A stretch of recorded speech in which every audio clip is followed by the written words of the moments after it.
जय हिंद साथियों। बिहार दरोगा की न्यू भर्ती 2025 के लिए साथियों आज के इस वीडियो में हम लोग एडुटेरिया पब्लिकेशन का बिहार दरोगा का प्रैक्टिस सेट नंबर 5 लेकर आया हूं। ठीक है, ये आपका एडुटेरिया पब्लिकेशन का बेहतरीन बुक है। ठीक है, ये आपका हो जाएगा बिहार दरोगा प्रारंभिक परीक्षा 2025 वॉल्यूम 1 है। इसमें आप लोग का टोटल 15 मॉडल सेट दिया गया है। ठीक है, और इसमें आप लोग का बिल्कुल जो है यह प्रारंभिक परीक्षा यानी पूर्णतः प्रारंभिक परीक्षा यानी कि सिलेबस पर आधारित प्रश्न है।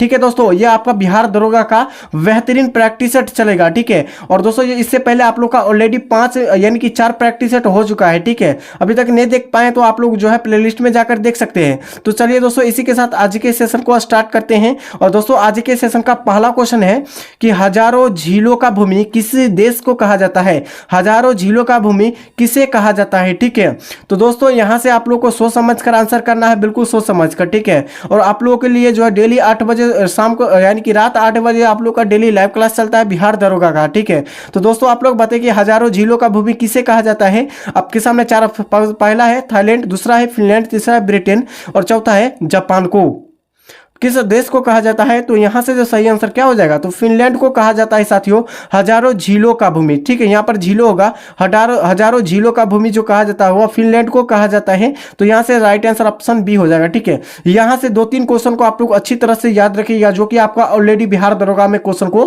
पूछा गया है। ठीक है, 2-3 बार क्वेश्चन को पूछा गया है। अगर भारत का क्षेत्रफल में पूछा है, भारत का क्षेत्रफल में सबसे बड़ी झील कौन सी है? तो याद रखें वेम्बनाड झील। कौन सा?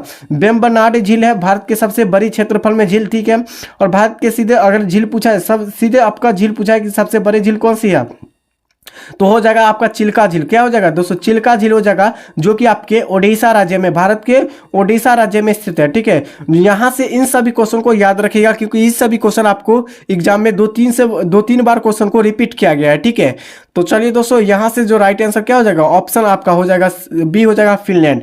नेक्स्ट क्वेश्चन की ओर चलते हैं साथियों। आपके सामने जो है प्रश्न संख्या 2 है कि भारत का सबसे बड़ा मस्जिद जामा मस्जिद यह दोस्तों कहाँ है? दोस्तों आपको बताना है कि भारत के सबसे बड़ा मस्जिद जो है यह जामा मस्जिद है। ठीक है, ये दोस्तों कहाँ स्थित है? ठीक है, बताइए आप लोग फटाफट से। दोस्तों आप लोग बताइए कि फटाफट से बताइए कहाँ है स्थित जामा मस्जिद। तो यहाँ से जो राइट आंसर क्या हो जाएगा? तो दिल्ली में स्थित है। दोस्तों कहाँ स्थित है जामा मस्जिद? यह दिल्ली में स्थित है। तो यहाँ से जो राइट आंसर क्या हो जाएगा? ऑप्शन सी हो जाएगा। ठीक है, नेक्स्ट है दोस्तों आप लोग सभी क्वेश्चन को ध्यानपूर्वक याद रखिएगा कि दिया गया है कि भारतीय संविधान में संसदीय स्वरूप किस देश के संविधान से लिया गया है? दोस्तों भारतीय संविधान को संसदीय जो है स्वरूप जो है क्या किस देश के संविधान से लिया गया है? पहला है अमेरिका, दूसरा है फ्रांस, तीसरा है कनाडा, चौथा है आपका ब्रिटेन। दोस्तों भारतीय संविधान में जो है अंग को लिया गया है, मतलब आपका अदर स्टेट से जो लिया गया है वो टोटल 7 यानी कि संविधान में टोटल 60 लिया गया है, जिसमें से आपका जो है मान्यता 10 का है। ठीक है, इन सभी को याद रखिएगा।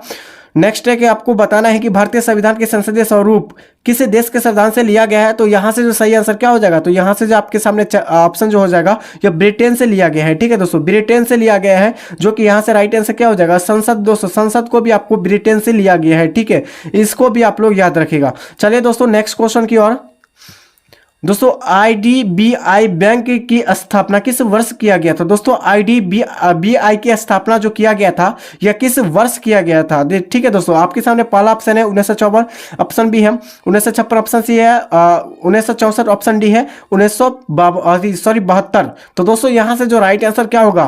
IDBD यानी कि IDBI की जो स्थापना जो किया गया था कब किया गया था? तो दोस्तों यहां से जो राइट आंसर हो जाएगा ये आपका हो जाएगा 1964 में। दोस्तों कब? 1964 में।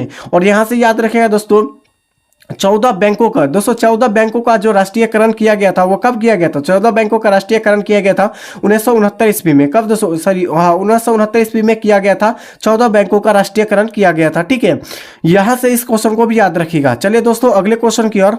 दोस्तों आप लोग बताइए कि नीति निर्देश यानी कि नीति दर्रा यह भारत के किस राज्य में है? ठीक है, नीति दर्रा जो यह किस राज्य में है? भारत के किस राज्य में है?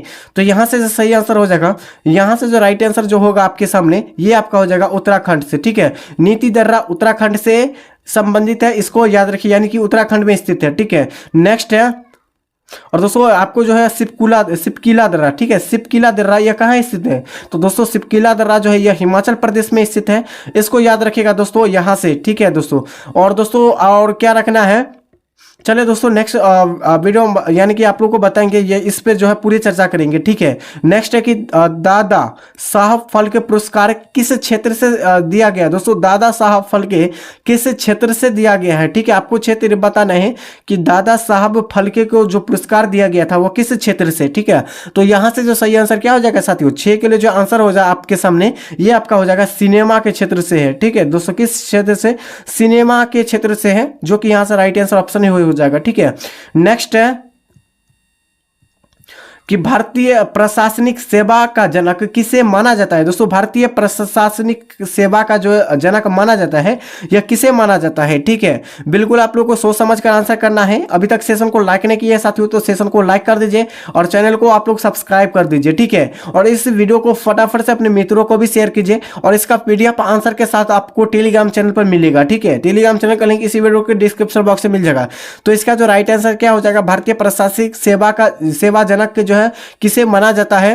तो यहां से जो सही आंसर क्या हो जाएगा, तो यहां से जो आप हो जाएगा कर्नवालिस को जाना जाता है। किसे, लॉर्ड कर्नवालिस को माना जाता है। इसको भी आप लोग याद रखिएगा, ठीक है। नेक्स्ट है गुजरात राज्य का गठन कब किया गया था। दोस्तों गुजरात राज्य का गठन जो किया गया था, कब किया गया था, ठीक है। तो यहां से आप लोगों को सोच समझ कर आंसर करना है कि गुजरात राज्य का गठन जो किया गया था कब किया गया था। तो यहां से जो सही आंसर क्या हो जाएगा, तो 1 मई 1960 को। कब दोस्तों, 1 मई 1960 को जो है गुजरात राज्य का गठन किया गया था। अच्छा, बिहार राज्य का गठन कब किया गया था। दोस्तों बिहार राज्य का जो गठन किया गया था, कब किया गया था। तो यहां से याद रखिएगा 2000 कब हो जाएगा, तो दोस्तों यहां से 2012 ईस्वी में। दोस्तों बिहार राज्य का जो गठन किया गया था वो 2012 ईस्वी में किया गया था। और दोस्तों जो आपका जो है बिहार दिवस कब मनाया जाता है, तो याद रखिएगा 12 यानी कि क्या हो जाएगा 12 मार्च को, यानी सॉरी 22 मार्च को मनाया जाता है बिहार दिवस, ठीक है। 22 मार्च को बिहार दिवस मनाया जाता है। और 22 अप्रैल को क्या मनाया जाता है, 22 अप्रैल को क्या मनाया जाता है, जल दिवस मनाया जाता है, ठीक है। इसको भी आप लोग याद रखिएगा। चलिए दोस्तों नेक्स्ट क्वेश्चन की ओर,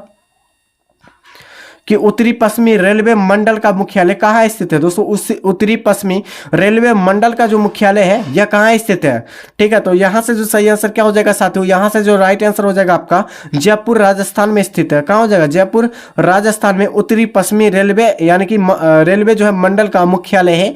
तो यह कहाँ हो जाएगा, जयपुर राजस्थान में हो जाएगा, ठीक है। नेक्स्ट है कि भारत का जो है कौन सा मैदान यानी कि तक्षारी मिट्टियों से जो है आच्छादित हुआ है, ठीक है दोस्तों। क्या हो जाएगा, तो यहाँ से जो सही आंसर क्या हो जाएगा तो साथियों, यहाँ से जो राइट आंसर हो जाएगा उत्तरी मैदान में। दोस्तों किस मैदान में, तो उत्तरी मैदान में किया गया है, ठीक है। नेक्स्ट है कि दोस्तों मजदूर यानी कि मजदूर दिवस कब मनाया जाता है। दोस्तों मजदूर दिवस आपको बताना है कि कब मनाया जाता है। तो यहाँ से जो सही आंसर क्या हो जाएगा, तो मजदूर दिवस आपका जो हो जाएगा ये आपका 1 मई को मनाया जाता है मजदूर दिवस को, ठीक है। 18 यानी कि 28 फरवरी को जो आपका विज्ञान दिवस मनाया जाता है, विज्ञान दिवस यानी कि साइंस दिवस मनाया जाता है। और 14 नवंबर को हिंदी दिवस मनाया जाता है, ठीक है दोस्तों। ये सभी क्वेश्चन को आप लोग याद रखिएगा। चलिए दोस्तों नेक्स्ट क्वेश्चन की ओर, बताया कि यानी कि जो आपका एमू किस जो है यानी कि देश का राष्ट्रीय पक्षी है। दोस्तों एमू जो है किस देश का राष्ट्रीय पक्षी है।